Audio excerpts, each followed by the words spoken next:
Hello friend, आप सभी का हमारे यूट्यूब चैनल ब्राइट बुद्धि में आप सभी का स्वागत है। तो आज हम पढ़ेंगे अध्याय 2 पृथ्वी एवं उसकी गतियाँ। इससे पहले कि अध्याय 1 हम कंप्लीट कर चुके हैं, तो आप हमारे प्लेलिस्ट में जा कर के अध्याय 1 देख सकते हैं। ये क्लास 6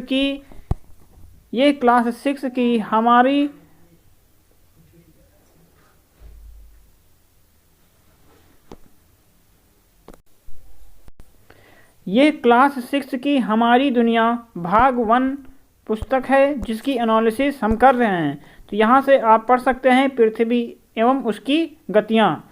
वीडियो अच्छा लगे तो वीडियो को लाइक कमेंट शेयर ज़रूर करें, और चैनल पर जो पहली बार आए हैं चैनल को ज़रूर सब्सक्राइब करें। तो चले शुरू करते हैं। दिन और रात।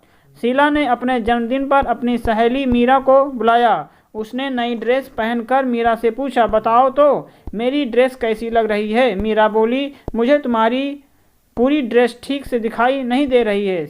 शीला को लगा उसकी इतनी अच्छी ड्रेस उसकी सहेली देख नहीं पा रही है, वो क्या करे।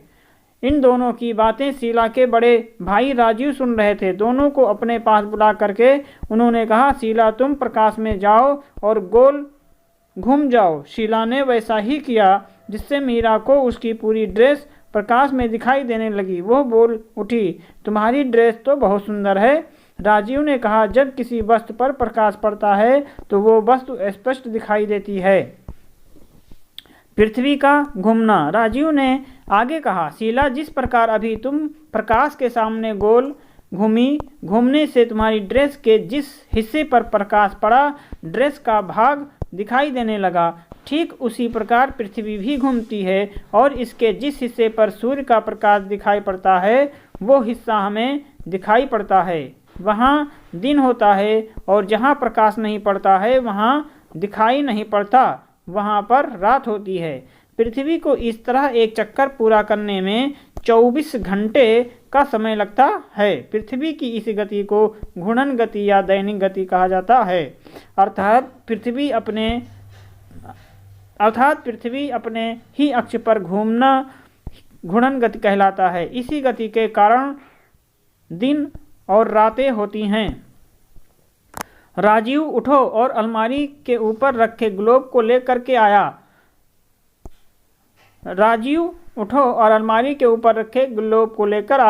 उसने घुमा करके बताया, जिस प्रकार ग्लोब घूम रहा है ठीक उसी प्रकार पृथ्वी भी घूमती है। उन्होंने उत्तरी एवं दक्षिणी ध्रुव को ग्लोब पर दिखाते हुए बताया कि उत्तरी ध्रुव को दक्षिणी ध्रुव से मिलाने वाली काल्पनिक रेखा अक्ष है।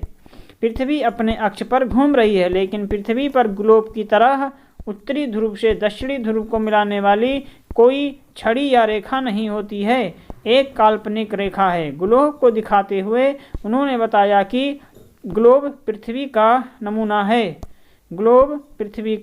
नमूना है। इसीलिए ग्लोब अपने अक्ष पर सीधी नहीं खड़ी रह करके एक ओर झुकी हुई है, क्योंकि पृथ्वी अपने अक्ष पर 23.5 अंश या 23.1/2 अंश झुकी हुई है। खेलें ग्लोब का खेल। एक ग्लोब लीजिए, इसे कक्षा में इस प्रकार रखिए कि इसके आधे भाग पर प्रकाश हो और पीछे के भाग पर छाया रहे। इस प्रयोग को मोमबत्ती टॉर्च की सहायता से कीजिए। ग्लोब को प्रकाश की तरफ से धीरे धीरे किसी भी एक दिशा में घुमाएं और कॉपी पर एक और उन महाद्वीपों के नाम लिखें जो पहले उजाले में तथा अंधेरे में थे। पुनः ग्लोब को घुमाकर उन महाद्वीपों के नाम लिखें जो अब उजाले की ओर आ रहे हैं। करके देखिए।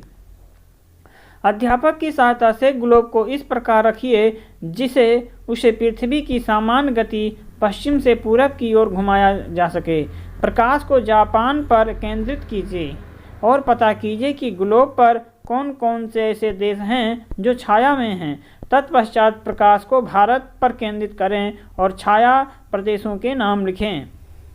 अब विषुवत रेखा पर लगभग समान दूरी पर निशान लगाएं एवं इस पर आबा सादा इत्यादि अंकित करें। किसी एक स्थान पर प्रकाश को प्रतिबिंबित कर शेष स्थानों पर प्रकाश की स्थिति के आधार पर पूर्णतः प्रकाशित, अंशतः प्रकाशित, पूर्ण अंधेरा यह अंशतः अंधेरा में विभाजित कर पता करें कि कौन कौन से देश हैं। राजीव ने दोनों से पूछा, जरा सोचो तो, अगर पृथ्वी घूर्णन नहीं करे तो क्या होगा? शीला बोल पड़ी, सूर्य की ओर काले भाग में हमेशा दिन होगा, जिससे उस भाग पर लगातार गर्मी पड़ेगी। दूसरे भाग में हमेशा रात होगी तथा हमेशा ठंड पड़ेगी। घूर्णन गति के साथ ही पृथ्वी की परिभ्रमण गति भी जुड़ी हुई है। इस कारण ऋतु परिवर्तन भी नहीं होगा। परिभ्रमण क्या है? राजीव ने शीला से पूछा, परिभ्रमण गति क्या है? शीला ने बताया, अपने अक्ष पर घूमती हुई पृथ्वी 365 दिन में धीरे धीरे खिसकते हुए सूर्य का एक चक्कर पूरा कर लेती है। पृथ्वी की इस वार्षिक गति को परिभ्रमण गति कहा जाता है। परिभ्रमण गति क्या है? तो अपने अक्ष पर घूमती हुई पृथ्वी 365 दिन में धीरे धीरे खिसकते हुए सूर्य का एक पूरा चक्कर कर लेती है। पृथ्वी की इस गति को परिभ्रमण गति कहा जाता है। राजीव ने कहा, तुम दोनों ने आकाश में सूर्य को देखा होगा। ऐसा लगता है सूर्य पूरब से पश्चिम की ओर चल रहा है। क्या ये ठीक है? दोनों चुप थे। राजीव ने बताया, यह हमारी नज़रों का भ्रम है। वास्तव में पृथ्वी घूम रही होती है, सूर्य नहीं। ठीक उसी प्रकार जैसे ट्रेन के चलने के दौरान हमें आभास होता है कि हमारी ट्रेन स्थिर है तथा बाहर की वस्तुएं पीछे की ओर जा रही होती हैं। पृथ्वी पश्चिम से पूरब की ओर घूमती हैं, इसीलिए सूर्य पूरब से पश्चिम की ओर जाता हुआ प्रतीत होता है। सूर्य की इस गति को आभासी गति कहा जाता है। उन्होंने चित्र दिखा करके पूछा, कौन सा चित्र पृथ्वी की सूर्य के चारों ओर परिक्रमा को दर्शाता है? मीरा बोली, भैया, क्या इन्हीं गतियों के कारण मौसम एवं ऋतुएं भी बदलते हैं? राजीव ने हंसते हुए कहा, बिल्कुल ठीक समझ रही हो। जब पृथ्वी सूर्य के चारों ओर घूमती है तो एक बार इसका झुकाव सूर्य की ओर होता है और आधी परिक्रमा करने के बाद तीसरी बार इसका झुकाव सूर्य के विपरीत होता है। दूसरी और चौथी स्थिति में यह झुकाव न तो सूर्य की ओर होता है और न ही विपरीत, जैसा कि चित्र में बताया गया है।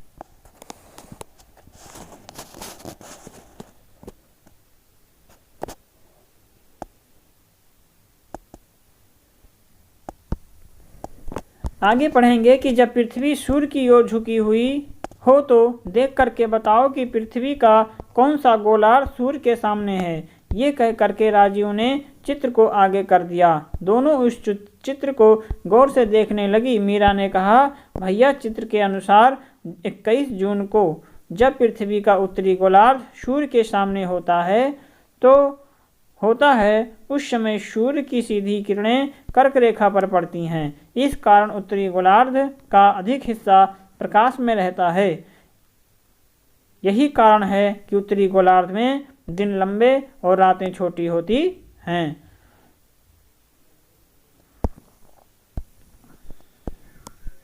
शाबाश, राजीव ने मीरा की पीठ ठोकी। हमारा देश इसी गोलार्ध में स्थित है ना भैया? हाँ, सही कह रही हो। देखो, उत्तरी गोलार्ध पर सूर्य का प्रकाश लगातार 6 महीने पड़ता है। उत्तरी ध्रुव पर सूर्य का प्रकाश लगातार 6 महीने पड़ता है, जिससे यहाँ 6 महीने लगातार दिन रहता है। ठीक उसी समय दक्षिणी ध्रुव में अंधेरा होता है। यही कारण है कि ध्रुवों में लगातार 6 महीने रात एवं 6 महीने का दिन होता है। जून एवं सितंबर की स्थिति।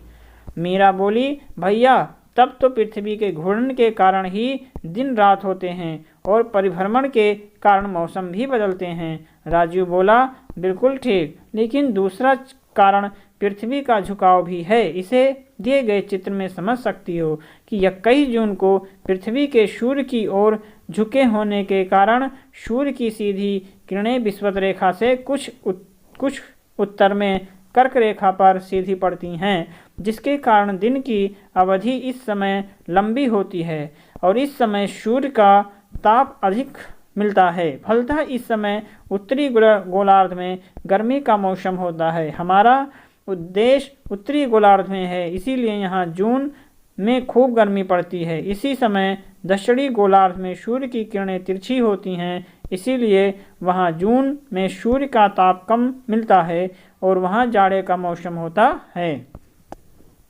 शीला बोली, क्या सूर्य की स्थिति हर वक्त बदलती रहती है? राजीव ने कहा, नहीं, सूर्य के स्थिर होने के कारण उसकी स्थिति तो हर वक्त एक सी होती है। पृथ्वी की स्थिति बदलती रहती है। 21 दिसंबर अर्थात 21 जून के 6 माह बाद पृथ्वी सूर्य की आधी परिक्रमा करने के बाद सूर्य की दूसरी ओर पहुंच जाती है और इस समय पृथ्वी का झुकाव सूर्य के विपरीत होता है और इस समय पृथ्वी का दक्षिणी गोलार्ध सूर्य के सामने होता है। सूर्य की किरणें मकर रेखा पर सीधी पड़ने लगती हैं, जिससे दक्षिणी गोलार्ध का अधिक हिस्सा प्रकाश में रहता है और कम हिस्सा अंधेरे में। इसीलिए इस समय दक्षिणी गोलार्ध में दिन लंबी और रातें छोटी होती हैं। साथ ही इस गोलार्ध में अधिक तापमान होने से और गर्मी की ऋतु होती है। इसके विपरीत इस समय उत्तरी गोलार्ध में सूर्य की किरणें तिरछी पड़ती हैं, दिन भी छोटा होता है और इसीलिए दिसंबर में यहाँ जाड़े की ऋतु होती है। बताइए, अपने देश में दिसंबर में अधिक ठंडी क्यों पड़ती है? दिसंबर और मार्च की स्थिति को जानते हैं। मीरा ने पूछा, भैया फिर तो इस गति के कारण हर वक्त पृथ्वी की स्थिति बदलती रहती होगी। राजीव ने कहा, हाँ, अब तुम प्रत्येक 3 महीने की स्थिति को समझ सकती हो। 21 मार्च 23 सितंबर की स्थिति, इस दिन पृथ्वी का झुकाव ना तो सूर्य की ओर होता है और ना ही उसके विपरीत। इस दिन सूर्य का प्रकाश सभी अक्षांश रेखाओं को 2 बराबर भाग में काटता है, इसीलिए दिन और रात की अवधि बराबर होती है। ये तिथियां समदिवारात्रि कही जाती हैं। इसी समय पृथ्वी के बीचों बीच अर्थात विषुवत रेखा पर सूर्य की किरणें सीधी पड़ती हैं। यहाँ इन दोनों महीनों में अधिक गर्मी पड़ती है। उत्तरी एवं दक्षिणी गोलार्ध में ना तो अधिक गर्मी होती है और ना ही अधिक सर्दी। इन तिथियों पर हमारे देश में क्रमशः वसंत और शिशिर ऋतु होती है। राजीव ने शीला और मीरा से पूछा, अब तो तुम दोनों जान गई हो कि 21 जून को सूर्य कर्क रेखा पर सीधा चमकता है और इस समय उत्तरी गोलार्ध में दिन बड़ा और रात छोटे होने से उसके आसपास के क्षेत्र में इस समय गर्मी की ऋतु होती है। राजीव ने बच्चों को चित्र दिखाया और बताया, सुबह के समय जब सूर्य उदय होता है तो पृथ्वी पर उसकी किरणें तिरछी पड़ती हैं और इस समय सूर्य की किरणें पृथ्वी के बड़े हिस्से पर फैल जाती हैं, जिसके कारण धूप हल्की होती है, गर्मी भी नहीं होती और इस समय बनने वाली परछाई लंबी होती है। जैसे जैसे दोपहर होता जाता है, आकाश में सूर्य ऊपर नजर आने लगता है। सूर्य की किरणें पृथ्वी पर सीधी होती हैं, परछाइयाँ भी छोटी होती जाती हैं और इस समय अधिक गर्मी और प्रकाश मिलता है। यही कारण है कि हमें दोपहर के समय अधिक गर्मी लगती है।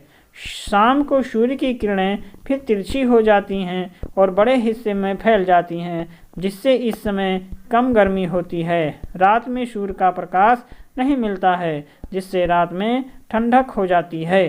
पृथ्वी का गोलाकार सतह। राजीव ने पृथ्वी की गोलाकार सतह का चित्र दिखा करके पूछा, बताओ, अगर इस पर सूर्य की किरणें पड़ेंगी तो किरणें कहाँ सीधी एवं कहाँ तिरछी पड़ेंगी?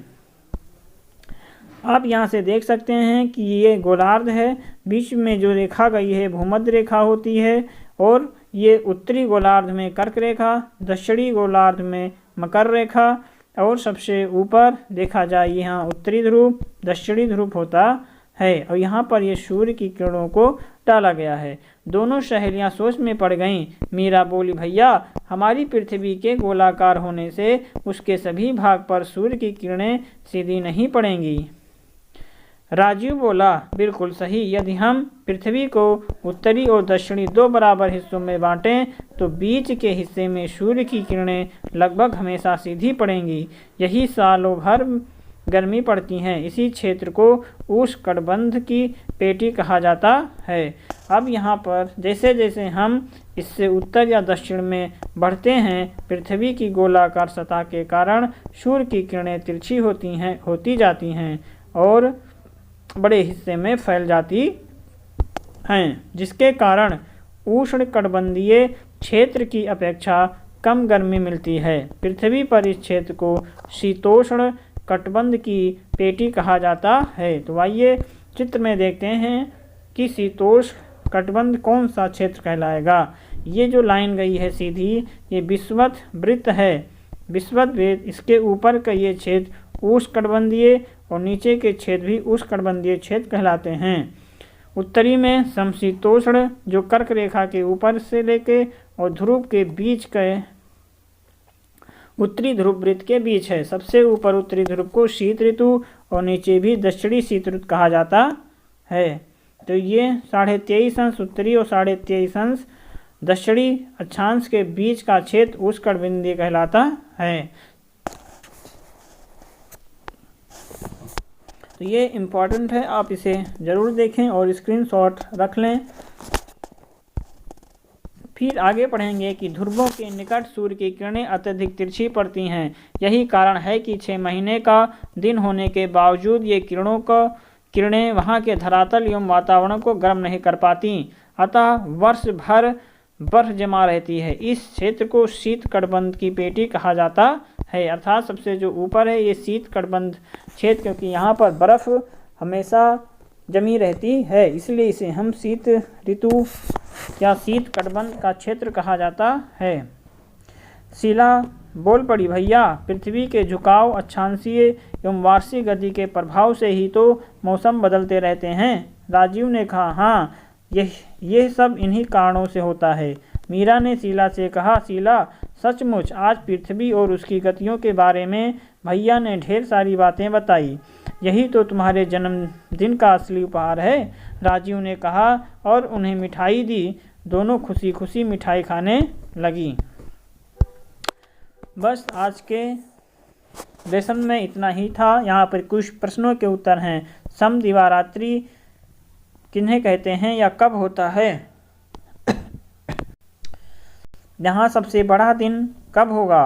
अब पृथ्वी अपने अक्ष पर कितना झुकी है? शीतोष्ण कटिबंध क्या है? या जहाँ सालों भर गर्मी पड़ती है वो क्षेत्र क्या कहलाता है? और पृथ्वी आकार में चंद्रमा से बड़ा है, छोटा है, समान है, बड़ी है? पृथ्वी आकार में चंद्रमा से क्या है? तो छोटा है। चांद पर पहुंचने वाले पहले व्यक्ति कौन थे?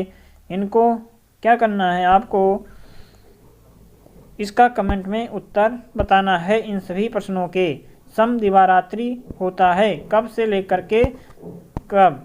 यहाँ पर अभी हम सब ने इन सब प्रश्नों के उत्तर देखे हैं और पढ़े हैं। आप भी कमेंट में ज़रूर बताएं कि कब होता है। तो 21 से 23 सितंबर के बीच में समदिवारात्रि का समय होता है। तो ऐसे ही प्रश्नों के उत्तर इसमें दिया हुआ है, तो आप दे सकते हैं। वीडियो अच्छा लग रहा है तो वीडियो को लाइक, कमेंट और सब्सक्राइब करें चैनल को। तो 21 से 23 मार्च, 21 से